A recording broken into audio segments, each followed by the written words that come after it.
Hello and welcome to this Mobalytics video. I'm your host Virkayu, and in this one we are going to be taking a look at how you can abuse one of the most broken junglers in the game, Karthus. Now, it has been quite some time since he first came out as a dominant AP choice, and he certainly isn't as disgusting as he was back then at the beginning of 2019. And yes, Korea took a long time to really pick him up, but they do play him still right now. Master Tier Plus in any region, if you want to look at a jungler carrying games, you're gonna see Karthus. And I mean, really, is he the best in the game? Go look at the win rates. It sometimes doesn't pop off the screen as something that's truly atop the meta. However, with more experience buffs in the jungle for this patch 10.8, this only means more experience for Karthus as he clears faster than any other jungler in the game. And if you look at his Master Tier Plus win rate, it is actually significantly higher than most elos, and that's because he is a better high MMR pick. You've got Master Yi that fulfills the same kind of fantasy in the lower ranges. However, if you can get used to his kit and understand how to jungle with him, if you're gold, platinum, diamond, this is the best way to pick up LP at the moment. So what makes him so good that I would say that? Well, it's quite simple really. Junglers who can farm very quickly, camp sequence very well. By camp sequence I mean going from Gromp to Wolves to Raptors to Krugs, look for a gank, look for a scuttle, look for an objective, back to base, Gromp to Wolves to Raptors to Krug on repeat. The junglers who can do that with the utmost efficiency not only get the most experience from the Season 10 jungle,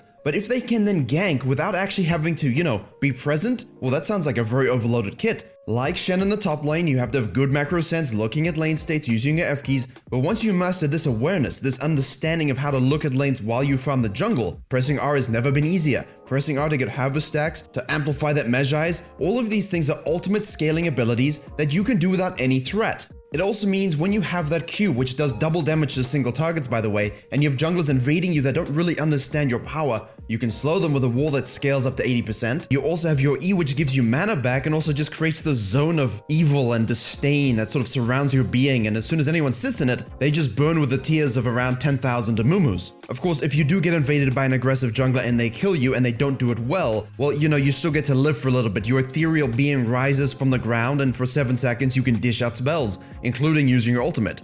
Now obviously I just mentioned aggressive junglers against you. The thing about Karthus and why he's so difficult to balance is because most junglers, think about the time it takes to do 3 camps, a Gromp, blue, and a red. Think about the time it takes to do a full blue side clear into red. Depending on your jungler, that can be a certain speed and you can look to invade a Karthus. Now imagine you're a typical jungler, you do 4 camps in around, 245, 250, and then you look to go invade. The thing is, a Karthus who started blue, started red, and simply does a full clear and does it efficiently is looking to be done around 3 minutes. Maybe even 3 or 5 if you're kiting a bit more to maintain some more HP because you want to gank, contest a scuttle. But that is absolutely obscene. Let's assume 3 minutes. You do full clear 3 minutes, you go back to base, you get your nice little dark seal, you go down, get another crab, and then you just keep clearing. You can even solo dragons very easily. The reason it's difficult to balance and the reason it does so well is because it's very uninteractive for most junglers. They find it boring, that's why the play rate isn't very high. However, the fact that you can have such insane map impact from level 6 onward, free stacking, free damage that really does ultra carry in the late game, and of course ultra carry in the team fights, means that you don't have that same pressure as a Rek'Sai, Elise, Lee Sin to make plays pre-6, pre-10 minutes, pre-15 minutes, or whatever. Your job is to ultimately clear as fast as possible, get huge experience leads, use that generated gold income to get more item leads, which we'll get into in a second, but I do want to mention one thing. His pre-6 ganks, his ganks without ultimate, are still very good because of that wall that will eventually do 80% slow, because of your pool of death and despair that surrounds you. Because that Q, you can spam it, even if you miss it, keep spamming it. Does bonus damage to single targets. Because you heal so much from the rune set, which again we'll look at in a second, his ability to duel, survive, and get away from these fights is absolutely insane. You'll be seeing clips of pre-6 or non-ultimate using Karthus skirmishes on your screen now. So it's all very well telling a Rek'Sai, hey, go invade him, but if you can't match his farm and the invade doesn't go well, if you don't have lane priority, the Karthus is free to do as he pleases. Karthus is amazing into winning lanes. He's amazing into losing lanes also if they don't invade you, but because his clear speed is so obscene, if you gank top lane, he says, well, thank you for your bottom side camps, and by the time you've gone back to base, bought, he's already taken them a second time. So that's a nice little overview. Let's start by looking at itemization. What is the eventual goal of Karthus' items that make him so obnoxious to deal with? Obviously, you want to start with a talisman and a refillable potion. You do your first full clears, maybe you get a level 3, level 4 gank, you get a crab. Now you're already almost level 5. Go back to base, and it's quite customary here that you go into a Stalker's Blade and a Dark Seal. Because of your relative safety, how fast you can farm, the fact that you have that ultimate, stacks pretty much just come freely. Dark Harvest, Dark Seal, Magi-Eyes. You can upgrade that when you have a few. If things do go badly, you can of course sell the Mejais, that's always nice, but the core itemization will always be Runic Echoes, Sork Boots, and then let's just say Dark Seal with the option to upgrade to a Mejais. Now a lot of Korean challenges, a lot of challenger players around the world still rush this Morellos for no reason. The magic pen from the Oblivion Orb is absolutely huge for him, so consider that a very good purchase to get after your Runic Echoes and Sork Boots. Now once that's done, if the enemy team has a stunk ton of healing, so much healing that you cry in Yuumis and you're dreaming about, I don't know, maybe nightmares about AP Soraka top lane again, then yeah, sure, you can upgrade the Oblivion Orb into the Morellos. However, after that orb, it's very good just to go straight into Death Cap. 2 needlessly large rods, combine them to fuse a hat, I don't know how that works, it's magic. Now your mechanical skill and outplay ability with that R button, yeah, it's very much like a cleansing of the map. From here, your ultimate itemization will come down to Void Staff, Zhonya's, either finishing into Morellos or getting Eliandry's. I think all these items are your absolute core you need to adapt as necessary, and earlier Void Staff can be really useful against MR stacking team comps, whether it's a Maw, Edge of Night, maybe a whole bunch of tanks. Maybe that Zhonya's is really good versus the Assassins, but don't be forced into Morellos unless you really need it against the team comp. Liandry's instead of that can be absolutely huge. You can always sell out that orb later for some of these items if necessary, because if you have a fully stacked Mejais, you don't really want to get rid of that. But if things don't go well and that Mejais, loses all its stacks, selling it, you get a lot of that investment back, so it's not actually so bad to run on something like this. And when I say something like this, I really mean Karthus. Now for runes, we basically just want to go Dark Harvest. There's no other way to do it. Cheap Shot, Eyeball, Ravenous, get that healing when you're using Q, get that healing when they're running around in your E. You're so squishy and easily prone to being mushed, you kind of need that added healing just from your trade ability in terms of invades and fights. But once you do get really fed, they can't outdamage your healing, so, have fun. Secondary page is obviously going to be precision, more damage with your ultimate when it comes raining down from hell itself, and presence of mind to give you more mana when you get takedowns from that ultimate, and more mana so that you can spam Q even more. In his case, more AP is more. And for minor runes, obviously double adaptive, and then you can adjust either defaulting to health or going for armor or MR depending on the nature of the team comps. If you're versus an Elise, MR is good. If you're against an Lee Sin and maybe a Rengar top lane, armor is good, and very much so the Zhonya's is good too. There are some people who like the taste of blood, maybe a zombie ward or what have you, but I think the Cheap Shot combined with the Eyeball, combined with Harvest, Mejais, all the stacking in the world just has such a great destructive power. So needless to say, his first power spike with this setup is going to be level 6. You get access to ultimate, and then, when you hit level 7, that ultimate upgrades, so that's another power spike, and then level 16, another upgrade to the ultimate. Now between that, your itemization gives you spikes as well. Runic Echoes into Sork, into Dark Seal, and Oblivion Orb, that's a huge spike. Once you start getting needlessly large rods though, stacking those, your damage is going to escalate exponentially. Because of his harvest, because of his itemization and the way he works, he just kind of infinitely scales. He's like a Rengar in that sense. He just keeps getting stronger and stronger. The later the game goes, the more difficulty you're going to have stopping him.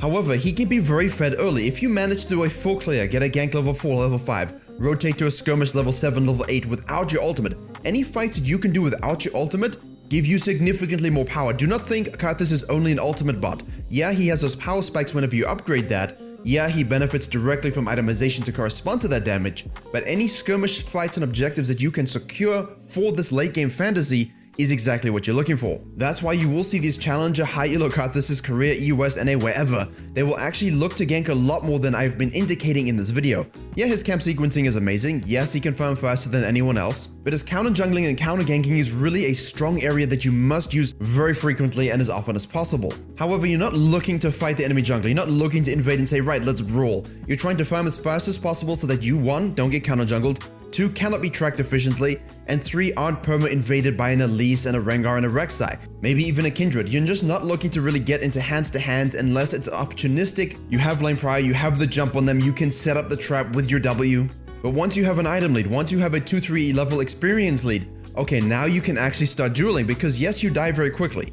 But if you can use your wall, use good vision to set those traps, to make those picks into enemy junglers that kind of, just start wandering the map because you're so far ahead, there you go, that's what you're looking for. Just remember, you will be level 6 on Karthus way before any other jungler that you play, or at least should be. Make sure you're looking around the map at HP bars to use it.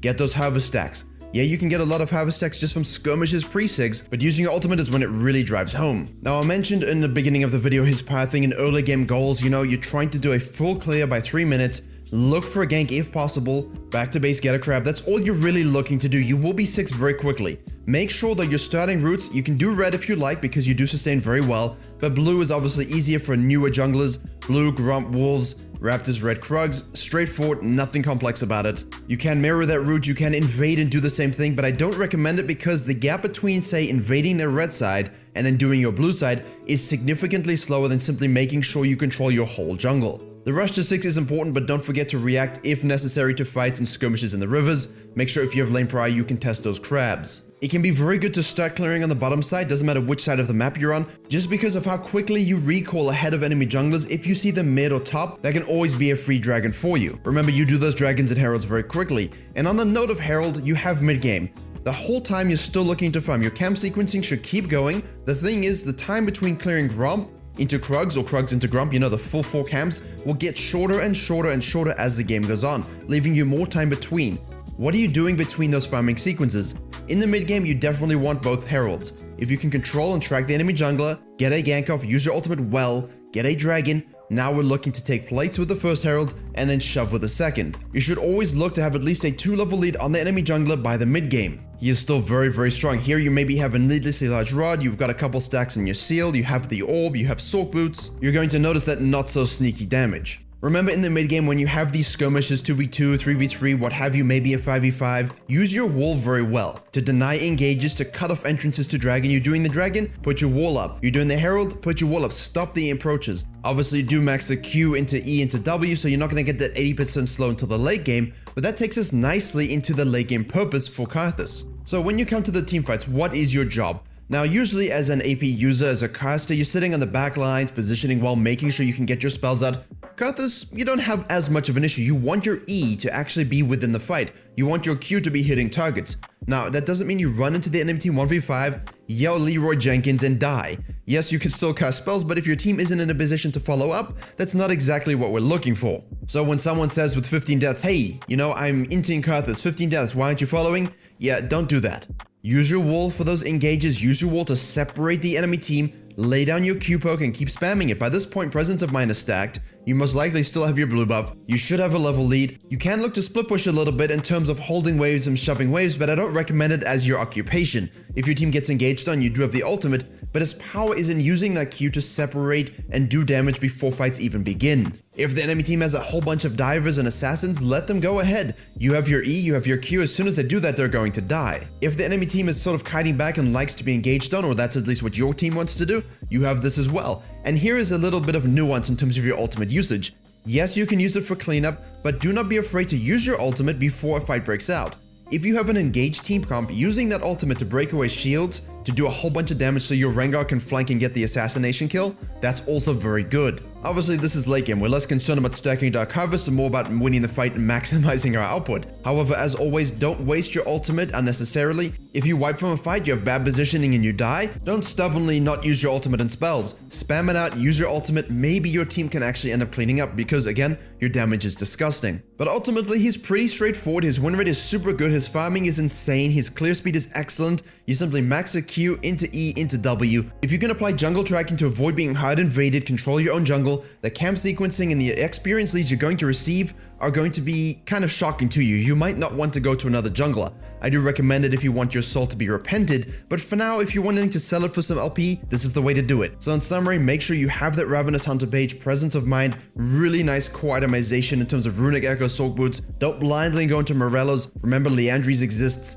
but you do want to stack a Dark Seal, you want Rabadons, you're most likely going to need a Void. You do want the utmost penetration with your ultimate. It's called Requiem for a reason. Adhere to that good pathing, react to ganks in the early game. You can still fight without your ultimate, don't forget that. Make sure in the mid game you're securing those objectives, using your wall appropriately. Make sure you put the Herald down, you try and get Soul as a win condition, although I will add a footnote here. If you have to give up 2 dragons because the enemy jungle is really good early game, and the enemy lane is a very good early game, that's not a problem. Once you've given away those 2 dragons, you should reach a power spike necessary to start winning these fights very easily, and then translate that to 4 dragons in a row, and you can really hope they're cloud dragons because ultimate CDR is hilarious. Translate that to good team fights by getting in the mix of things, using your ultimate at the right time, knowing to poke out with your Q, and you will be well on your way to abusing Karthus for LP like every other challenger in the world. Thank you very much for watching. I hope this gave you a good look into the window of the evilness of Karthus and that you enjoyed and learned something. Please do like, share, and comment if you did. Please do subscribe to Mobalytics for all of the juicy videos coming very soon. I have been your host Virkayu, and as always, I will see you all